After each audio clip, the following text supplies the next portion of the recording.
Bismillahirrahmanirrahim. Assalamualaikum warahmatullahi wabarakatuh. Perkenalkan, kami dari kelompok 4 akan membahas tentang bab 4 yaitu muamalah. Di sini perkenalkan, saya Muhammad Badan Yusuf sebagai moderator. Teman-teman, di sini saya akan membahas tentang konsep dasar muamalah. Secara bahasa, kata muamalah berasal dari bahasa Arab, yaitu dari lafaz muamalah yang berarti transaksi, dan secara dalam ilmu fikih muamalah memiliki dua pengertian. Pertama, pengertian muamalah dalam arti luas, yaitu merupakan aturan Allah Subhanahu wa taala yang mengatur hubungan manusia, dan dalam arti sempitnya muamalah merupakan kegiatan tukar menukar suatu barang dengan sesuatu yang bermanfaat dan menggunakan cara-cara yang sesuai dengan aturan Islam.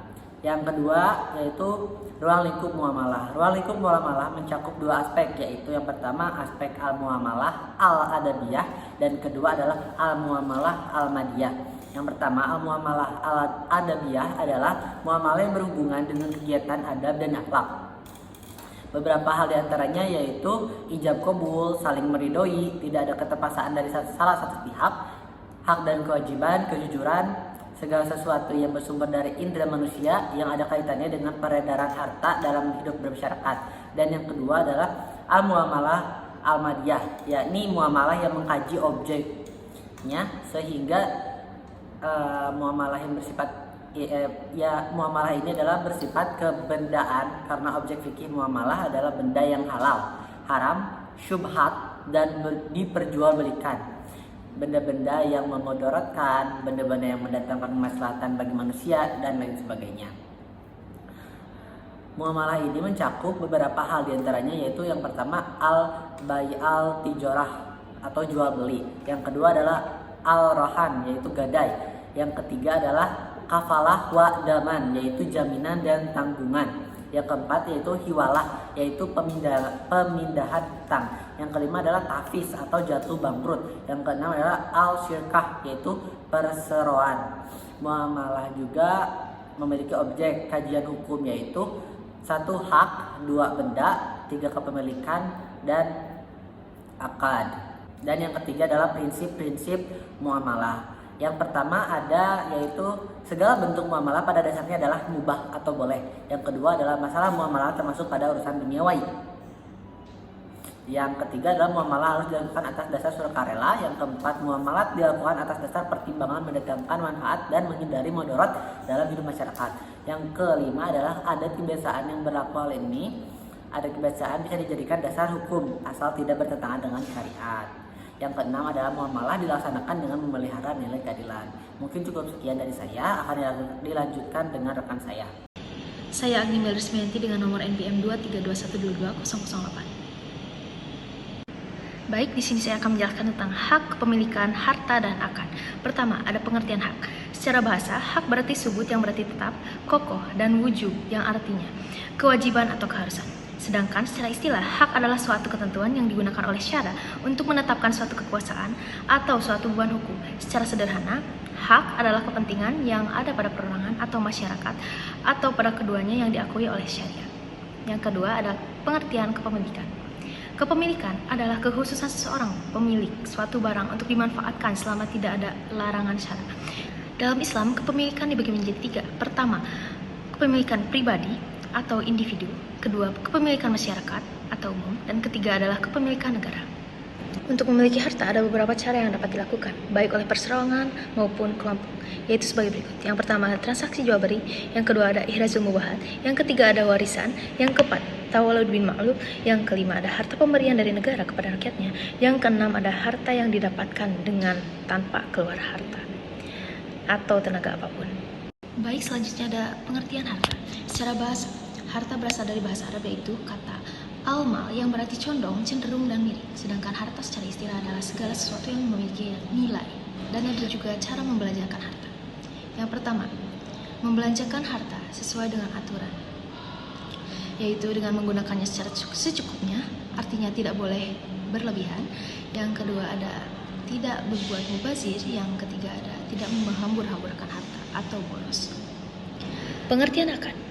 Kata akad berasal dari bahasa Arab dari kata al-aqdu yang berarti ikatan, perjanjian, dan mufakat. Sedangkan akad secara istilah dapat diartikan sebagai pertalian, pertemuan antara ijab dan kabul sesuai dengan kehendak syariat yang berpengaruh pada objek perikatan. Dasar hukum akad itu sendiri ada pada surat Al-Maidah ayat 1. Yang artinya, hai orang-orang yang beriman, penuhilah akad-akad itu, dihalalkan bagimu binatang ternak kecuali yang akan dibacakan kepadamu, dengan tidak menghalalkan berburu ketika kamu sedang mengerjakan haji. Sesungguhnya Allah menetapkan hukum-hukum menurut yang dikehendakinya. Yang kedua ada macam-macam akad atau transaksi. Pertama, akad menurut tujuannya. Ada yang namanya akad tabaru, yaitu adalah akad nirlaba yang dimaksud untuk menolong dan murni semata-mata untuk mengharapkan ridha Allah. Yang kedua ada akad tijari, yaitu akad yang dimaksudkan untuk mencari dan mendapatkan keuntungan, di mana rukun dan syarat telah dipenuhi semuanya. Baik, selanjutnya ada akad menurut kebahasaannya. Pertama ada akad sahih, adalah akad yang memenuhi semua rukun dan syaratnya. Yang kedua ada akad fasih, yang ketiga ada akad batil. Baik, selanjutnya untuk rukun dan syarat-syarat akad. Pertama ada rukun akad, yaitu aki, adalah orang yang berakad. Yang kedua ada ma'qud alaih, ialah benda-benda yang diakadkan. Yang ketiga ada ma'udu al-aqd, yaitu tujuan atau maksud pokok mengadakan akad. Yang keempat ada sighat al-aqd, ialah ijab kabul. Untuk syarat-syarat akad itu sendiri saya akan sebutkan, yaitu tamyiz. Yang kedua ada dua pihak. Yang ketiga adalah sesuai ijab dan kabul. Yang keempat adalah kesatuan majelis akad. Yang keempat, objek akad dapat diserahkan. Yang kelima, objek akad tertentu atau dapat ditentukan. Yang keenam adalah objek akad dapat ditransaksikan. Yang ketujuh, ada tujuan akad tidak bertentangan dengan syarat. Baik, selanjutnya saya akan menjelaskan tentang cara-cara dalam berakad. Yang pertama, dengan cara tulisan atau kitabah. Yang kedua, dengan cara isyarat. Bagi orang-orang tertentu, akad atau ijab kabul tidak dapat dilaksanakan dengan tulisan maupun lisan. Misalnya pada orang bisu, yaitu isyarat. Yang ketiga adalah perbuatan. Yang ketiga dan yang keempat adalah lisan al-hal. Yang menurut sebagian ulama, apabila seseorang meninggalkan barang-barang yang di hadapan orang lain, kemudian dia pergi dan orang itu ditinggali barang-barang itu, berdiam diri saja, hal itu dipandang telah ada akad atau titipan. Baik, mungkin cukup sekian dari saya. Selanjutnya akan dijelaskan oleh rekan saya. Terima kasih. Baik, di sini saya akan meneruskan dari penjelasan sebelumnya, yaitu dengan sistem ekonomi Islam. Sebagaimana kita ketahui bahwa sistem ekonomi terbagi menjadi dua bagian, yaitu sistem ekonomi Islam dan sistem ekonomi konvensional. Sistem ekonomi konvensional adalah ekonomi yang umum digunakan. Ekonomi konvensional tidak serta-merta diasosiasikan dengan salah satu sistem ekonomi tertentu seperti ekonomi kapitalisme atau ekonomi sosialisme. Sistem ekonomi kapitalisme adalah sistem ekonomi kaum bermodal besar dan berjalan dengan sistem kapitalisme murni.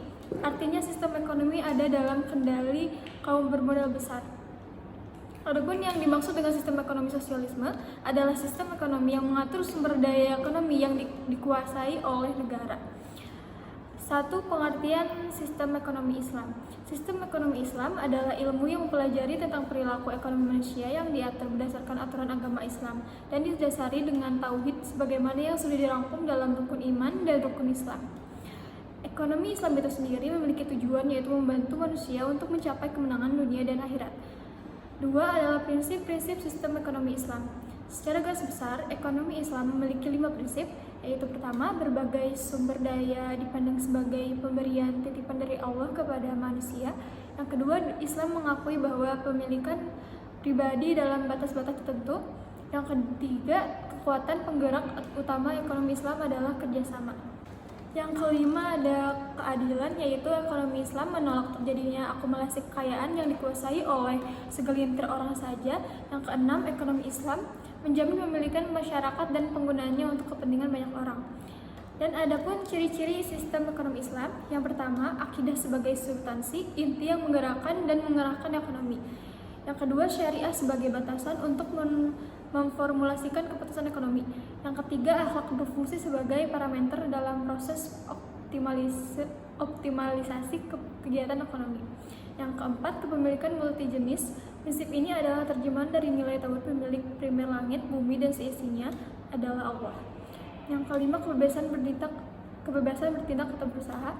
Yang keenam, ada keadilan sosial. Sistem yang baik adalah sistem yang tegas dan secara konsisten menjelaskan prinsip-prinsip keadilan.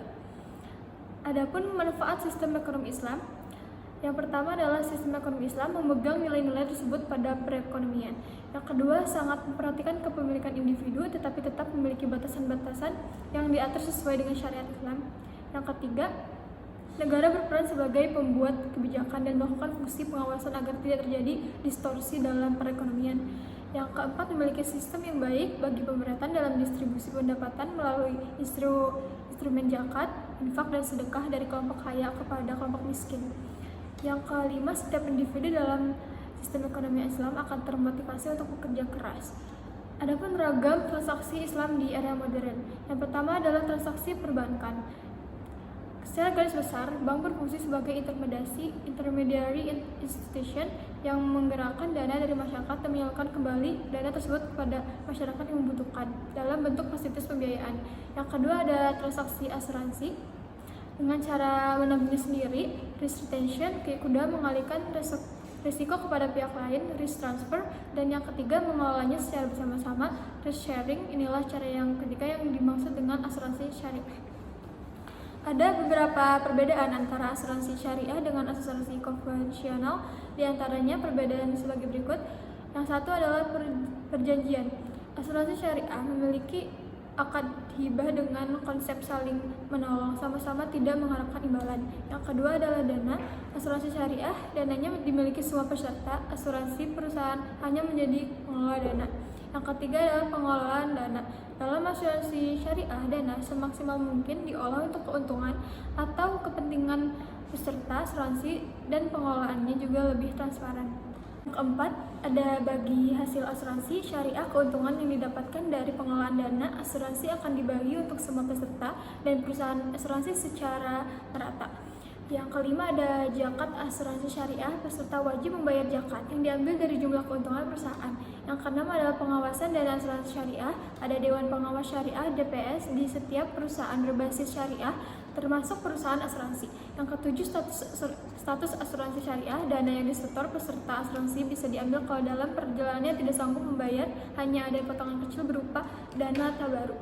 Yang ke-8 ada jenis investasi unit link. Asuransi syariah dana asuransi unit link hanya boleh diinvestasikan ke bidang yang tidak dinilai haram.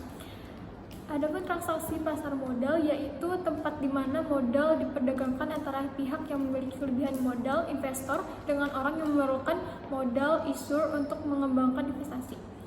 Sekian dari saya, terima kasih. Mungkin cukup sekian dari kelompok kami.